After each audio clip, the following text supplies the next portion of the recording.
Live, live, live, live, live, live, live, live. Good morning. Good morning, Mr. Novak, and we're just waiting for our favourite one of hey Novak.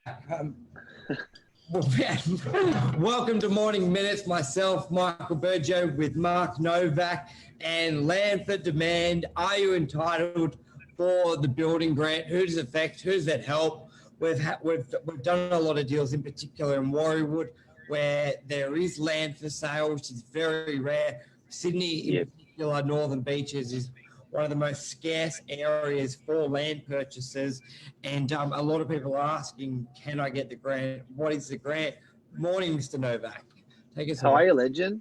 Good, good. So what's this grant everyone's talking Well, about? when it's nice that we're nice and qualified for this because we've done a hell of a lot of business trades our suburb nearing us in Yep. Warriewood. We did probably, I think it's close to 80 million of transactions within that little Oh, strip no, there. So it's over 100 just on Warriewood Road. Yeah. So So we've we had a love lot of Warriewood. exposure to buyers that are looking at, we want a single level home, we want a two-story home, we want a block of land, we want a finished product, we want a townhouse. There was townhouses in that mix, there was apartments in that mix, there was houses in that mix, there was land in that mix. But we thought this morning talking about land, I think sometimes it's a bit of a dream for people, isn't it? Like they you just want to build your dream, and you don't want to buy someone else's dream. And land, we're going to teach you this morning about what to do, what not to do, who's made money, who hasn't made money with land transactions or with buying the finished product on there, financing it, all that sort of stuff. I definitely feel the concept of buying a block of land and building your dream home really sits like it just feels Australian. I think it's a lot of people's dream. It just makes them warm and fuzzy. Like Yes, I think it's hard to describe that, but a lot of people have, you could say, that itch and they want to scratch that by doing it. And I think, definitely. yeah, it's hard to describe, but yeah.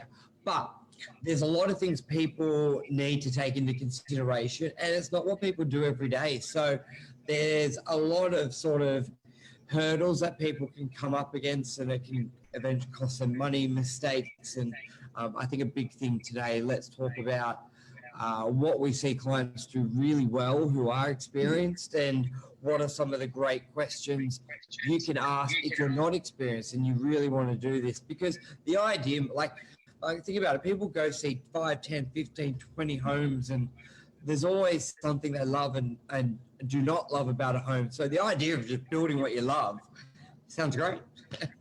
It's a beautiful concept. It's a beautiful concept. There are things that people have got to consider, like financing as well. Um, Yes. be, because what we found with a lot of these land sales, banks are actually lending on an asset that isn't bringing in an income.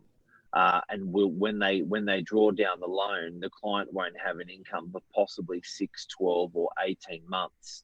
So sometimes people are forced to choose a land and house package, because when it settles, when it's ready, when you have to pay for it, if something goes wrong, the bank can always sell it straight away, or the Yes. bank can always rent it straight away, or you can rent it straight away to help you keep the asset. So it seems to be land's popular. But you may have to be a little bit cashed. Bit harder in these times, whereas land and house package goes off. Yeah, so there's probably three ways to do it. You either buy an old home, knock down, and rebuild. That's one form of building your dream home. There is a house and land package, and then there's Yep. just a land transaction. And Yes. I think they all have their own positives and negatives, and I think maybe we just run through that for our viewers today. Good morning, Bill. Good morning, Michelle, Rita, Craig. Lots of people on for a beautiful Saturday. Um, Hey, so everyone. the most common one people would be come across a bit more often would be a typical knockdown rebuild. One family's owned it for 50 years and now they're selling it. Um, So where would you think the positives there, Mark, with the negatives? I'm just sort of thinking here. Positives would be they're generally a larger size block. Like a lot of you're a bigger block. Yeah, your block's normally block size minimum 600 for those sort of sites. You're in an established street, which is a bit of a Yeah. bonus. So you're not your expectations on the street are met. So you know that you're getting a really good street. You know what sort of people, neighbours, schools, and all that infrastructure is already in there and around you. It's very predictable. It's nice. Yeah. And you won't be living next to like 4 other homes being built. So I think that's a big positive. A unit block, like I know in some suburbs we've sold land and they've proposed to put unit blocks around it. So you know what you're getting, I reckon, with established blocks of land, knockdowns. Yep. And sometimes it's not necessarily knockdown. The bone's really good. So sometimes it can just be really adding a second level and redoing the full insides. So I think there's some good positives with this way, and there's generally a lot more. Your prices. Yeah. When you build a big house, there's often big houses that are sold around it, so you're comfortable with your resale, and you're not spending too much. Yep. So that fear of over capitalizing can really you can answer that. So that's big. I think a couple of negatives or things to watch out for would be your land and civil costs can sometimes blow out, because what we've said on the show many times is just because there's a home on it now doesn't mean you can simply go in and build a new home. Sometimes legislation, controls have changed. You may need to put better infrastructure for gas, water connections, or retention tank. Yeah, that's scary. I never thought of that. Yeah, sometimes, and also a big one, Mark, is sometimes let's, for example, it's an older home, and when it was built, you only needed a 4 meter setback from the curb. But now controls have changed. You need 6. So you may go into it going, oh, look at this home's rare. I can build 4 meters. Everyone else is building 6. But then sometimes when you knock it down, you then have to comply with the new controls, which is 6 meters. So I think that's a big one, to do a little bit of the research, making sure what's there you can build, and what's not there you can build on top of it. Because a lot of the project homes, it's really consistent pricing from the slab up, but the costs and the delays can be from the slab down with the civil works. What about house and landmark compared to buying land in, let's say, a new estate? Warriewood, there's been a lot, and we go through it. But what do you like about house and land? I think house and land is nice. If you've got a little bit of control, it's nice because you can sort of nominate what you'd like to see there rather than this is what you're getting. So I think it's a bit like the Build-A-Bear, like, for kids. Like I think for adults, if they can build that house and say to the developer, that's what we want, within a couple of reasons, like, okay, do you want 1 or 2 story? Okay, these are your 3 facades. Which one do you want? And okay, these are your configurations internally. Which one do you want? And maybe some color schemes you can choose. I think that's really clever to do because people are building their dream. It's going to be much easier. Now, financing these days, guys, is so hard.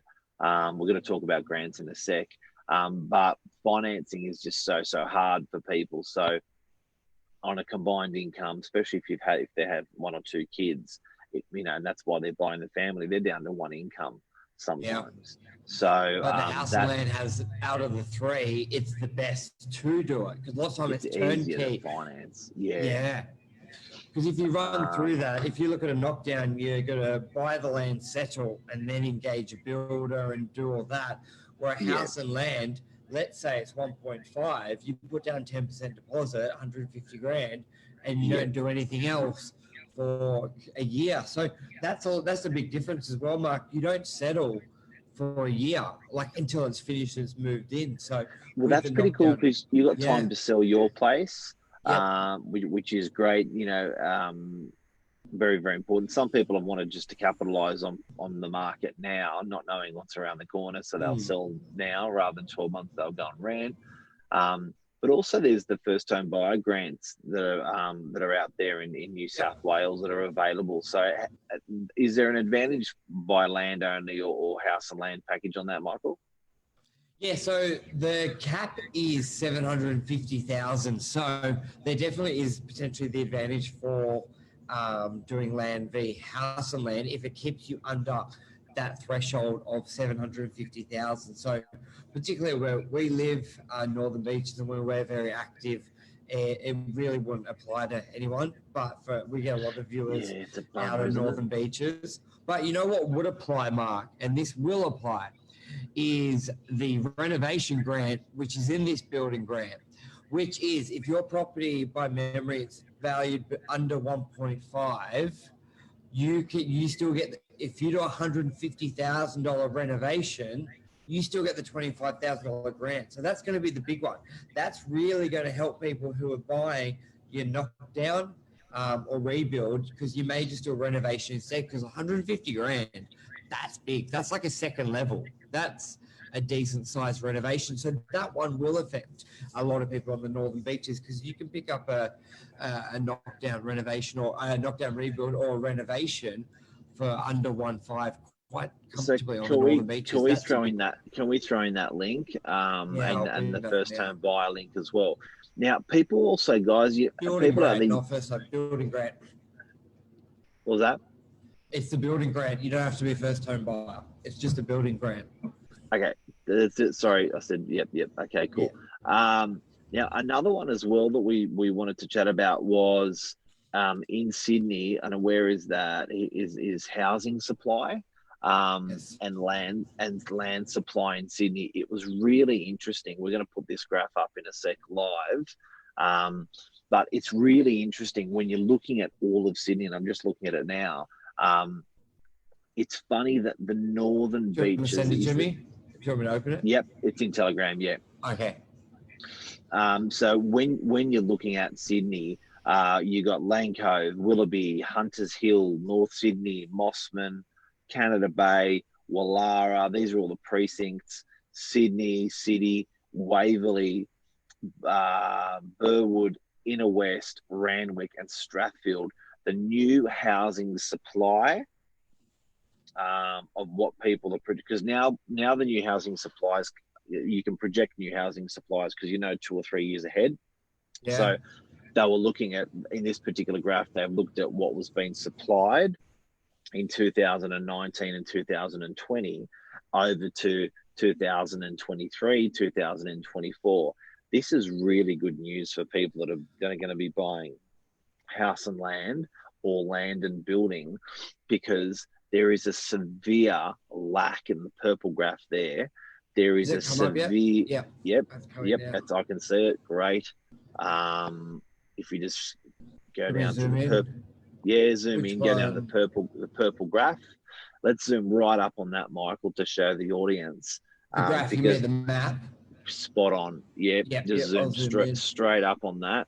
Now, particularly what I want to illustrate to guys is you can see areas like Blacktown are taking a lot of, there's more amount of stock there. I think it's more than 15,000 homes hitting the precinct of Blacktown.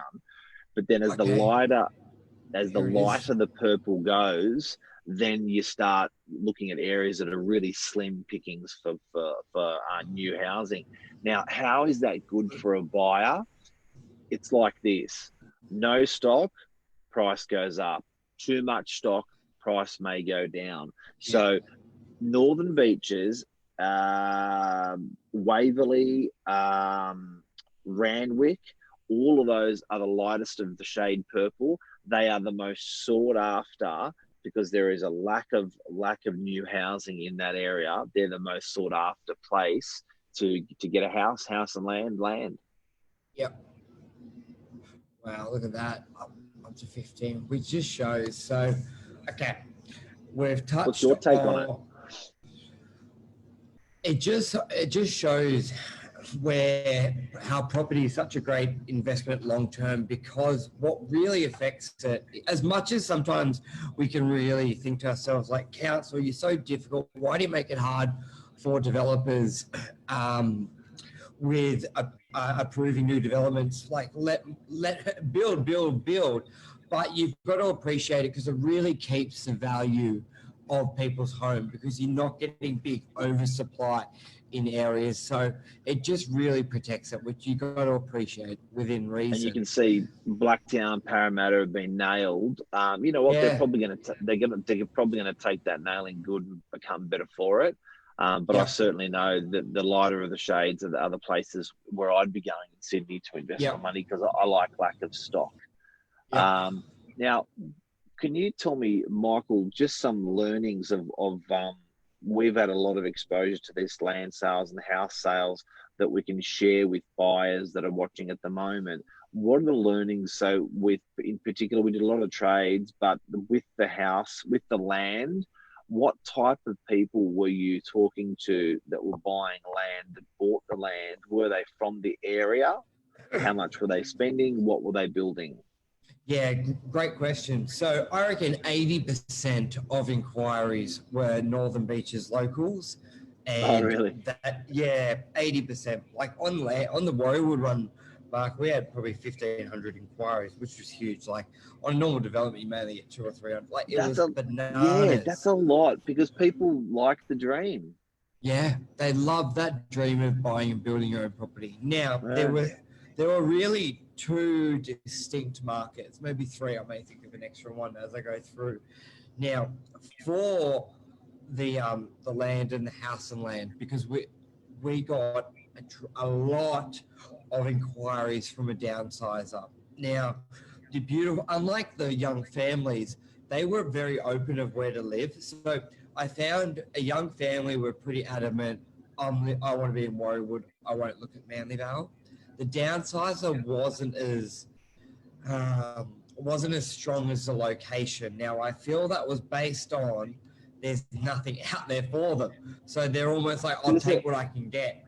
A downsizer can go to a retirement village, but a retirement village, they're leaving a lot of money on the table. Like when they leave this world, they could leave 30, 40, 50% of that capital to the retirement village, not to their kids. Oh, basically my view on what I've seen retirement village structures, if you've got kids and you don't want to give them inheritance, that's what it is. Like you just stay away from that. I feel like that's a big no-no. And that's what a lot of the feedback was from these guys, because I would ask them, like, because we had access to sell some stock. So I'd ask, and everyone was adamant, no. But the thing about the downsides, Mark, and they're like cash. They're cash. The purpose of the sell is basically the maintenance they want to bring down, and all. So because they're selling their property for 1.8 to 2.5, that's generally the range. But what do you buy? Do you because they were the market? And you don't want some living upstairs of you.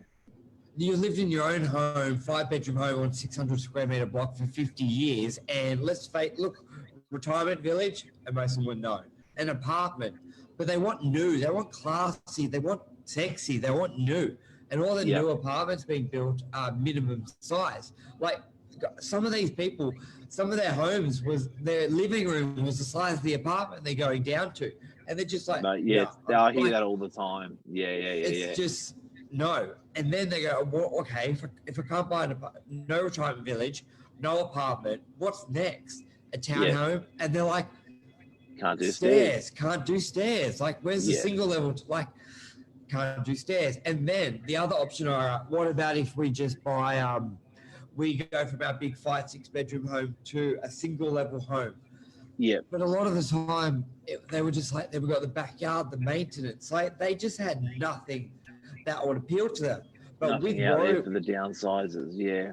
But the biggest thing I had with the land we did at the Ivy, the W41 Warriewood Road, was a single level home, 2 or 4 bedrooms. And they would, like the simple figures back when we were selling them, Mark, like you could have picked up a block for, say, because a lot of people, when you see 250 square meters, they just stick up their nose. They're like, I'm not even looking at that. But when you look at a 250 square meter block, you can get a really nice 3-bedroom single level home there with 130, 140 internal. Now, you could either, and this is where you can buy the land for $850, and you could build that for 250. You're in it for $1 million. Okay, But- so that was a question that I just had in my mind. Yeah, keep going. But so I would say the downsides are buy the land for 850, build, you're in it for $1 million, and that's worth 1.4. But no, I don't want to go through the hassle of building. So that's where the penny drop will be going. If someone delivered that product, that is huge demand. I think no one has really appealed to that downsizer. And Mark, which is crazy, but it's even more. We need it more now because when finance is tough, a lot of deals are falling over. So would you rather build a product that is more for a young family that is generally more leveraged compared to the downsizer who is paying all cash because they're selling their home for 2.5, and they just want to put in this. So I think I had a developer doing some stock call, and they called it a Torrens title apartment. Yeah, 100%. That's what they want. They don't want strata levies. No. They don't want neighbours, but they want an apartment with no strata levies and no neighbours. Well, that's a house, but no, we want the low maintenance. It's a Torrens title apartment, which is interesting. Yeah. Hey, Michael, another question for you. The people that have bought land, Yes, and you've talked about the money that they've made, and the money that they're making. There is money in buying land and building still. Huge. It's not huge. It's not exhausted. Okay. How does that work? So let's go. Why would someone buy? Just before we got to wrap up a little bit as well. I'll do it quickly because we missed this. Like, why would someone buy land rather than house and land? Okay. Yeah. A couple of reasons. You only pay stamp duty on the land price. So you buy for $1 million land and build for 500. You're in it for 1.5, but you only pay stamp duty on $1 million rather than house and land for 1.5. Instant savings. Yeah. 2, you can choose any builder you like, and a lot of people may want to build it themselves. So even though most home builders give you great flexibility on changing things, but sometimes you don't want to be committed to that one builder. So that's a big thing as well. And you've also got what I'm seeing is there's generally a couple $100,000, like for the house. And as we went through that single level home mark, there was $400,000 difference. Now to build a 5-bedroom home is $350. So $850 plus $350 was that 111. They're selling for 1.5, 1.7. So there is big upshot there, and you can do your own timeline. But I'm going to read it. But the hardest thing is, Mark, the finance, because you've got to fund that $1 million purchase for land with no. Yeah, right. It's interesting. Well, thank you for that. I hope we covered and answered some questions for people. G'day to Bill. Thank you for your support. Thank you, Michelle. How are you? Good morning. Action-packed Saturday. And it is a Saturday. And what's going to happen out there today? Pump it. Yep, lots of opens, lots of buys out there. The residential market is pumping, and I think we're back to what it was before COVID with the offers we're getting out there. The sentiment, okay, maybe not prices yet, but the sentiment is back. Yep, it is huge. Yep. I touched on it with that knockdown we got in Arthur Street. Buyers walked in and go, so much for a crap market. 30 people at the open home. Forget what you're seeing in the media. Buy property. It's the long game, and don't be afraid to reach out and ask people like myself and Mark for our advice, so we can put you down the right path. Hopefully. That's a wrap. Thank you, everyone. Welcome back. Thanks, Michael. Monday. See you. Love you. See you guys. Cheers. Have a great Bye. weekend. See ya. Bye.